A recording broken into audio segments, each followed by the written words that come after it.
Melissa Patton Wolfenbarger was born on September 9, 1977, in a small community outside of Atlanta, Georgia. She was raised by her parents, Norma and Carl Patton, and grew up alongside her older sister, Tina. Melissa was known for her bubbly personality, kindness, and trusting nature, traits that remained unchanged even as she matured and started her own family. By the time she was 21, Melissa had married her high school sweetheart, Christopher Wolfenbarger. Together, they had 2 children and settled into what seemed to be a typical family life in Atlanta. However, beneath the surface, there were signs of trouble, particularly surrounding Christopher's controlling behavior and history of domestic violence. Despite these challenges, Melissa remained committed to her family, often prioritizing her children's well-being above all else. The last known contact anyone had with Melissa was on Thanksgiving Day, November 26, 1998. She spoke with her mother, Norma, over the phone, discussing holiday plans and the upcoming Christmas season. Melissa expressed her desire to visit her family for the holidays, but after that call, she was never heard from again. As Christmas came and went without any word from Melissa, her family grew increasingly concerned. By January 2000, after months of unanswered calls and failed attempts to locate her, Melissa's family reported her missing. They had hoped that she might have simply needed some time away, but deep down, they feared the worst. Unknown to her family at the time, Melissa's remains had already been discovered months earlier. On April 29, 1999, a passerby had made a horrifying discovery on Avon Avenue in Atlanta, Georgia. A severed human head was found, lying in a wooded area near the street, sparking immediate concern and a police investigation. The discovery was both shocking and perplexing. The remains were in a state that suggested a calculated and deliberate act to conceal the identity of the victim.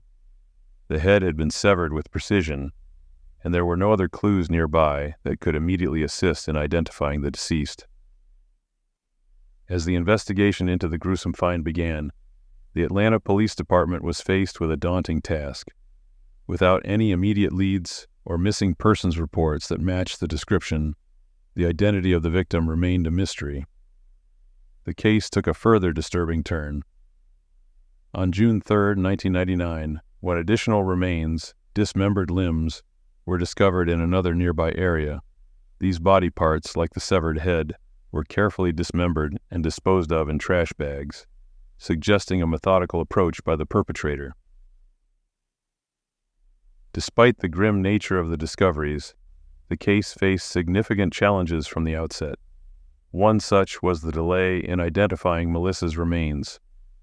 When her body parts were discovered, the police initially did not connect them to any ongoing missing person cases. This misidentification was partly due to the fact that Melissa wasn't reported missing until January 2000, well over a year after she had last been seen by her family. During this time, her remains lay unidentified in the morgue, and crucial forensic evidence that might have been obtained earlier was lost or degraded. It wasn't until 2003, 4 years after the remains were first found, that forensic testing finally confirmed the identity of the victim as Melissa Wolfenbarger. Another major hurdle was the lack of direct evidence tying anyone to the crime. Although Christopher Wolfenbarger, Melissa's husband, quickly became a person of interest, there was no concrete evidence linking him to the murder. Christopher's behavior following Melissa's disappearance was suspicious. He never reported her missing, moved out of their home with their children shortly after she vanished, and provided inconsistent accounts of her whereabouts. However, without physical evidence or eyewitness testimony, law enforcement officials were unable to press charges. The case was further complicated by the fact that Christopher had a documented history of domestic violence. His violent tendencies and controlling behavior had been well known to those close to the family, but in the absence of definitive proof that he had killed Melissa, he was able to evade justice for years. The lack of a torso, which could have provided critical forensic evidence, also hindered the investigation. Despite these challenges, the case remained open, with periodic reviews and efforts to uncover new leads.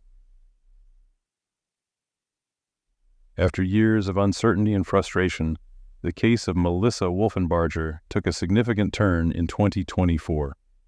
For over 2 decades, Melissa's family had lived with the pain of not knowing what had happened to her. The breakthrough finally came with renewed efforts by law enforcement and advancements in forensic technology.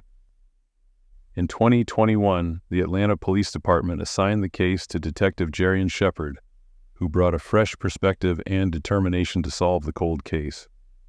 Detective Shepard's work, combined with new forensic techniques, allowed investigators to re-examine the evidence with greater precision.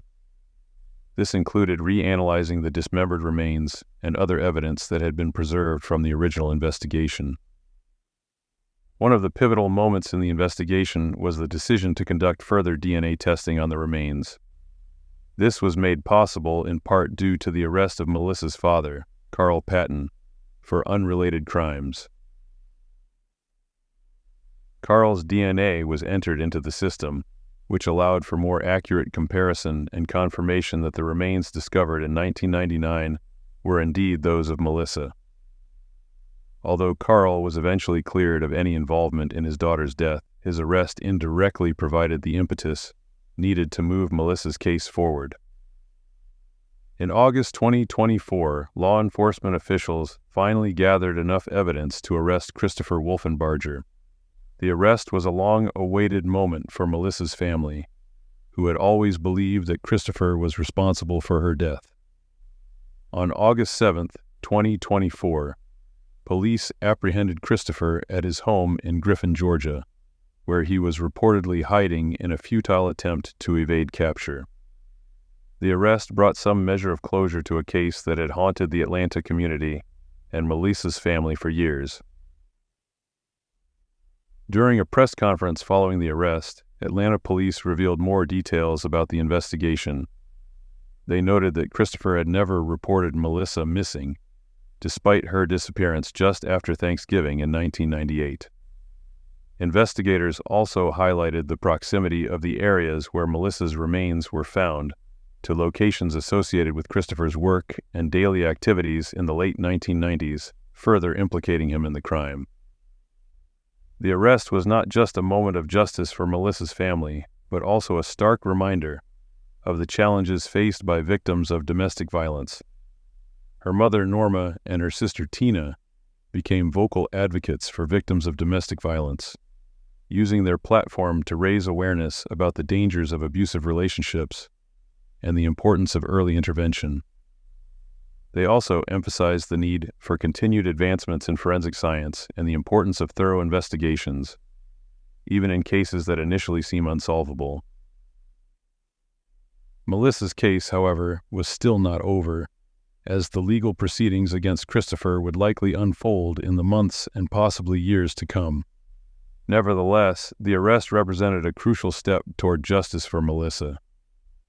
As the legal process against Christopher Wolfenbarger continues, the focus will likely shift to ensuring that the evidence gathered is presented effectively in court, and that Melissa's family finally receives the justice they have long sought.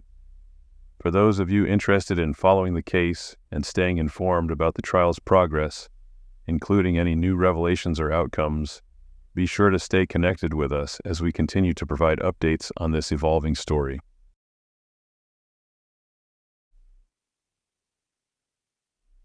Imagine a trusted member of your community, a woman known for her unwavering kindness, found brutally murdered in her own shop. Who could commit such a heinous act, and why? In the sleepy town of Brownwood, Texas, a crime so violent and senseless left residents reeling. This is the case of Dona May, a 72-year-old woman. Dona was a well-respected and beloved figure in Brownwood. She had lived in the town for many years, contributing to the community through her work at the shoe shop, which was a long-standing family business. The shop itself was a fixture in the downtown area, frequented by locals who relied on Dona May's expertise and friendly service. On that fateful evening, Dona May was alone in the store, as was her routine, preparing to close up for the day. The store's business hours were drawing to an end, and the quiet evening should have marked the conclusion of another ordinary day. However, what transpired next was far from ordinary and would leave a permanent scar on the town. As Dona May went about her closing tasks, an assailant entered the store. It was not unusual for customers to drop by close to closing time, but this visitor had far more sinister intentions. The attack on Dona May was sudden and brutal. In the back room, Dona May was subjected to a horrifying ordeal. She was struck in the head with a blunt object, which fractured her skull. Despite her advanced age, she fought back, but the assailant's assault was relentless. The attacker strangled her using a mop handle, causing severe trauma, but the horror did not end there. Dona May was then sexually assaulted and stabbed multiple times. Her injuries were so severe that she could not survive. After committing this heinous crime, the assailant rifled through the store's cash register, taking whatever money was there before fleeing the scene, leaving Dona May's lifeless body in the storeroom. The store, now eerily silent, bore the grim evidence of the violence that had occurred within its walls. The next morning, when the shop did not open at its usual time, a neighboring store owner grew concerned. It was highly unusual for Dona May to be late, as she was known for her punctuality and reliability. The neighbor decided to check on her, but nothing could have prepared them for what they would find. Upon entering the shop, they discovered the back room in disarray and Dona May's mutilated body lying on the floor. The scene was devastating, and the news of her slaying spread quickly through the town, sending shockwaves through the community. The police were immediately called to the scene, and the investigation into the death of Dona May Inlow began. The crime scene had yielded some physical evidence, including blood samples and hair strands, but forensic technology at the time was limited. The police interviewed numerous people, including locals who had interacted with Dona May in the days leading up to her demise. Despite these efforts, no substantial leads emerged in the early stages of the investigation. One of the most perplexing developments came when the notorious serial killer Henry Lee Lucas confessed to the slaying. Lucas, already in custody for multiple homicides, claimed responsibility for Dona May's death as part of a broader spree of violence. His confession initially seemed plausible to investigators, as Lucas had been known to travel extensively across Texas during his killing spree. However, further investigation revealed inconsistencies in his story. Lucas's confession was ultimately deemed unreliable. It became clear that he had a pattern of falsely confessing to crimes he didn't commit, often as a way to manipulate law enforcement and stay in the spotlight. His involvement in Dona May Inlow's demise was ruled out, but the diversion caused by his confession consumed valuable time and resources. As the investigation continued, the lack of solid evidence and credible witnesses led to frustration and dead ends. The case began to grow cold as months turned into years without an arrest. However, the advancement of forensic science, particularly DNA technology, would eventually breathe new life into the investigation. In 2001, a significant development occurred when investigators decided to revisit the evidence collected at the crime scene. Among the items preserved from the scene were Dona May's pantyhose, which had been carefully stored for years. With the advent of more sophisticated DNA testing methods, authorities saw an opportunity to analyze this evidence in ways that had not been possible in 1981. The pantyhose were submitted for DNA testing, and a genetic profile was developed from the biological material left behind by the attacker. This profile was then entered into the Combined DNA Index System, CODIS, a national database that allows law enforcement agencies to compare DNA profiles with those of known offenders and other crime scene samples. Despite this advancement, the case did not see immediate progress, as no matches were found in the database at that time. Years passed, and the case grew cold once again, but the persistence of investigators, combined with the ever-expanding reach of DNA databases, would eventually yield results. In 2019, almost 4 decades after Dona May's passing, a match was finally identified.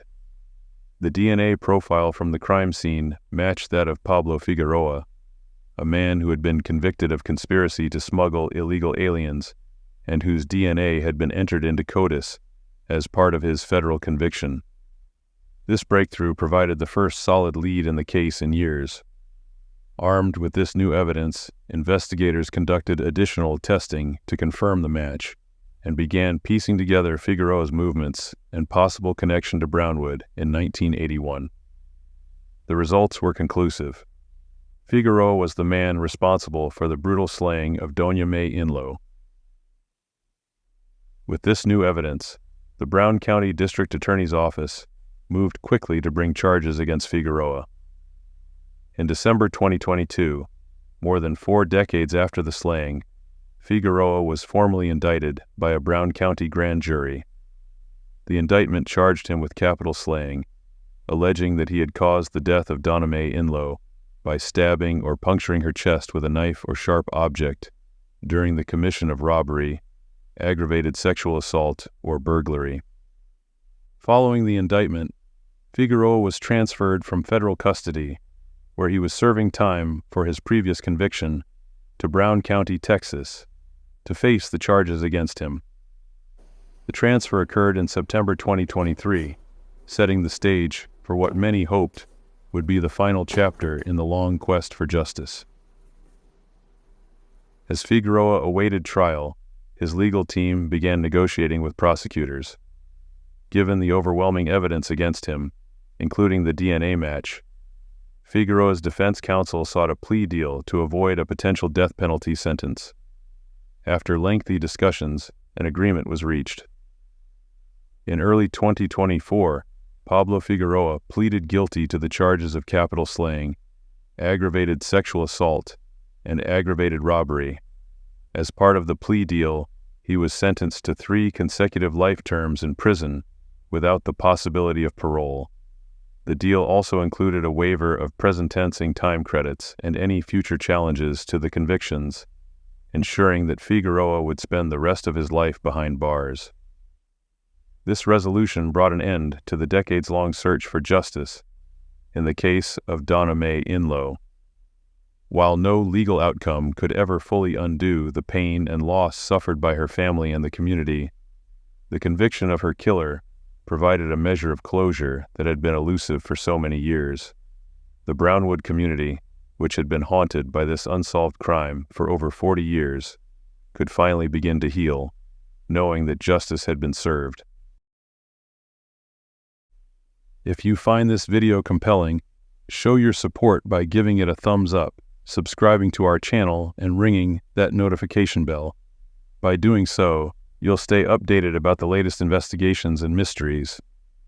Your support means the world to us as we continue to pursue the truth in the world of cold cases.